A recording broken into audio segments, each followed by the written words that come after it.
Hello, thank you for tuning in. For this selection, readings, the tarot cards I'm going to use are Tarot Grand Lux by Ciro Marchetti. At the top here is the website. I think his name is there too. usgamesinc.com. Feel free to freeze frame and check that out if you're interested. In case I didn't leave that up long enough, there's Ciro. Okay, and for the Oracle cards, your Clairvoyant Oracle cards by Belinda Grace, illustrations by Elaine Marzin. Website on the back here is rockpoolpublishing.com.au. Hopefully that's in focus. And I can give you the rest of the information if you're interested. And I use dice. The dice I use are they're Dungeons and Dragons dice. That's from Amazon.com. I use the 20-sided dice for the major arcana, which obviously does omit 21, but still, I use it. And for the minor arcana, I use the 4-sided dice to choose the element, and then the 12-sided dice for like which number, and it goes up to knight. It excludes queen and king, but I roll with it either way, in case you're wondering. All right, with that being said, thank you, and on to your reading. Hello Pisces, thank you for tuning in to this week's read. These readings are valid for whenever you come to them. That being said, what do we have for you?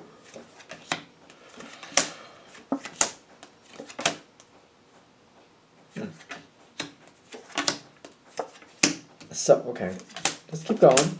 Keep going, keep going.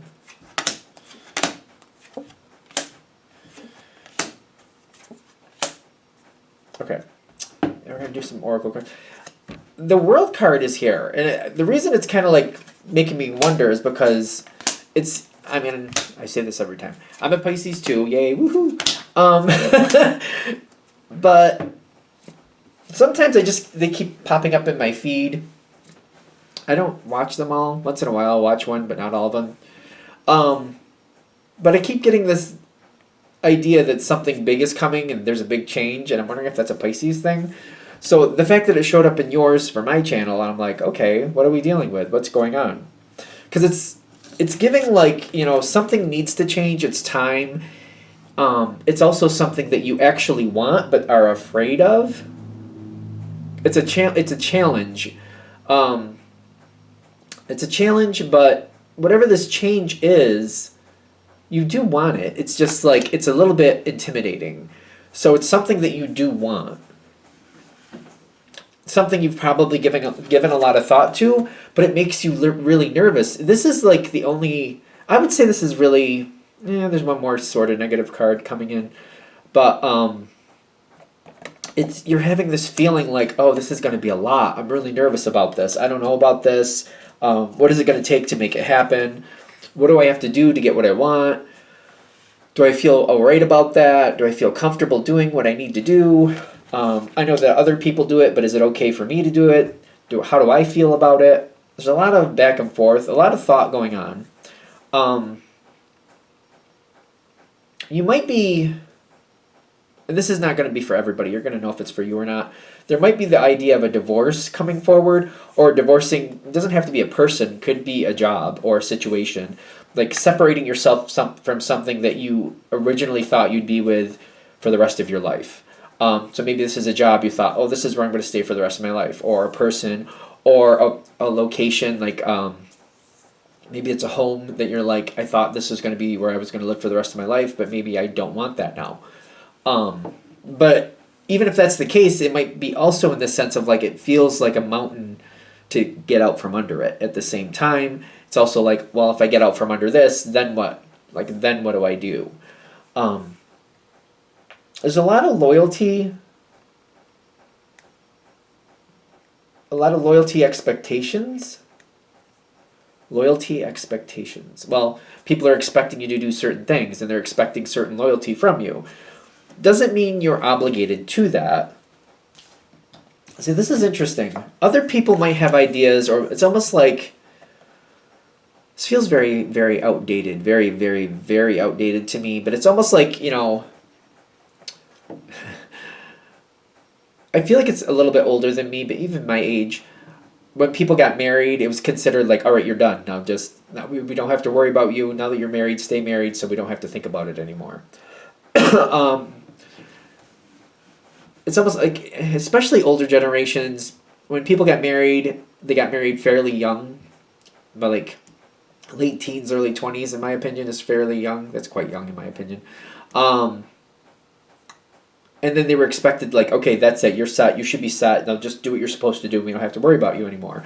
It feels like that type of loyalty. Doesn't mean that's exactly your situation, but like people around this are kind of like, okay, you got your house. You should stay there.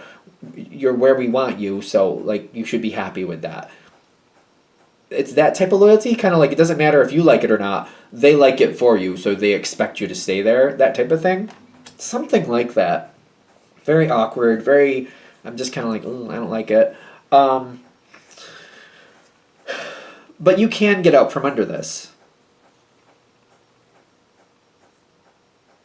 The question is how to do it. And to do it at your pace. Because there's something coming up.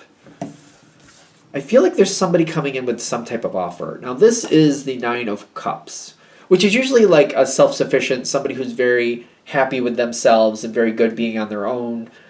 But when I keep seeing this person with the glass, I feel like somebody's saying, this is how I did it. You could do that too. I feel like this is the person coming in. Like, I feel like there's a self-sufficient person coming forward and showing you like, hey, Pisces, this is how I did it. You could do that. And it's really kind of like, oh, I could. Now, the hard part at this point is to go at your pace. To go at your pace. Okay. So, we want this situation to go your way long term. So, I know this works for me as a Pisces, but there's a lot of different flavors of Pisces out there. This is very much slow and steady. Slow and steady wins the race, will get you not only where you want to be, but you'll be able to keep it. There's this nervous energy of moving too fast, which is ironic for this, because what they're saying don't do is to not jump at this opportunity and to not go like full board, like I love it, let's just do it, and just burning yourself out with it. Ironically, it's going to look good in the short term, but I get if you do move too quickly, so I feel like maybe like leaving a job, for example, like I've been at this job for 15 years or whatever, but now I see somewhere else. I just need to get my foot in the door. So this other company, I'm just going to get my foot in the door, and that's where I'm going to be. That will work. You'll be happy in the short term, but long term, you'll end up in the same type of situation is what the worry is. Excuse me. So we're going to stick with that job analogy. We don't want to jump fast, which is, I don't know how you feel about it, but I'm feeling like, I can understand personally, like, when I'm ready for change, let's just do it and move on. So it's kind of like, I mean, there's a lot of different flavors of Pisces, like I said.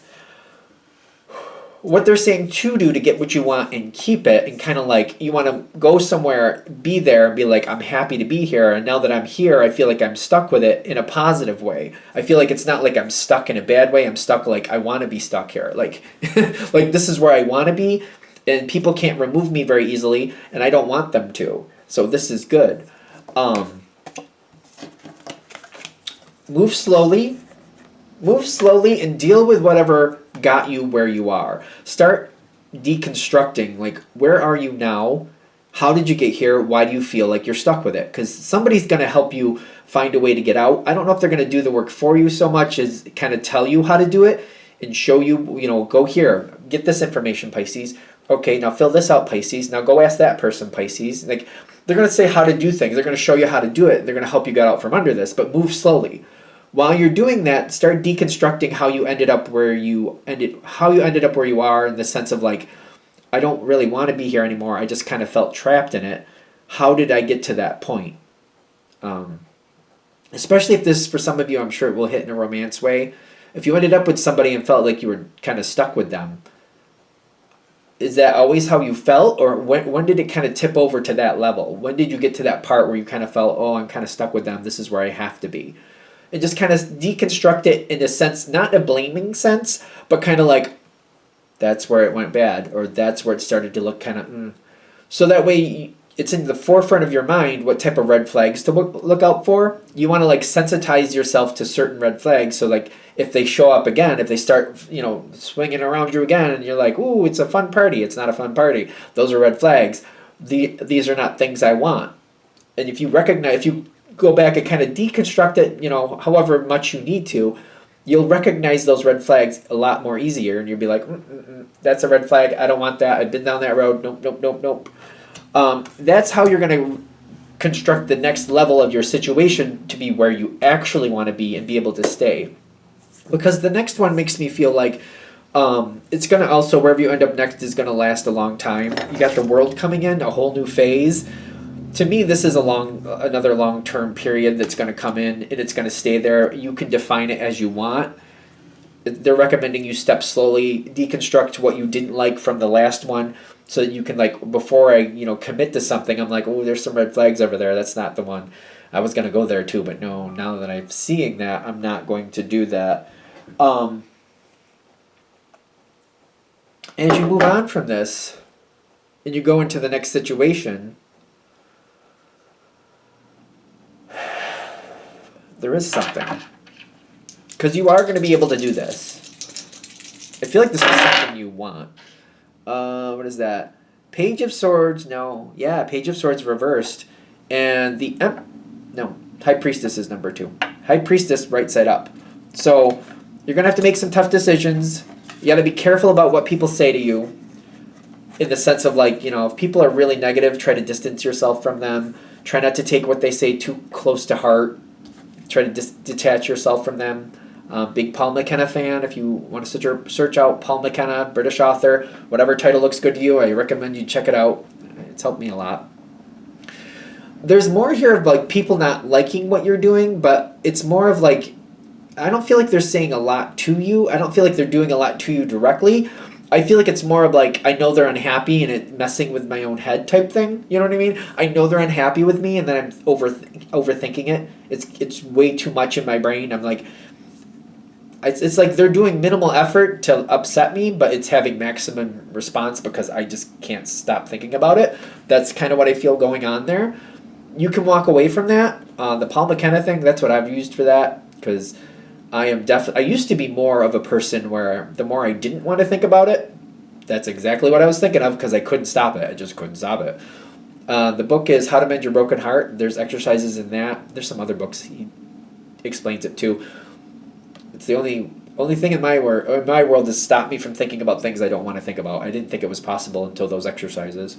So there will be people upset with you, but it's more about how you're mentally handling it than what they're doing that's going to be a problem. You can step away from it. And integrities make me feel like being at peace with like, this is what I want, this is my life. There's no reason I should feel bad about it. And stepping forward and going into that light. And those books might help. So that's why I'm kind of putting that there because I've struggled with it when I was younger. When I found those books, it got a lot easier. Once you have it, you'll keep it. 4 of Pentacles is like holding on to something of value that you want. You will keep it. And things will balance out better when you're there. I'm just telling you, you don't have to wait till you're there to feel more emotionally at peace. That's why I keep pushing that Paul McKenna stuff. Helping you detach from what other people think or what you think other people think. Just to be fair. So keep that in mind. Is that helpful? I think that is. That's what I got for you. I'm going to shut this down here. Thank you for watching. If you'd like a direct reading from me, shoot me an email, jamesforastral@gmail.com. That's James, the number 4, astral@gmail.com. If you're interested in the donation information, that's below. Same email. Thank you very much for watching, and have a great day.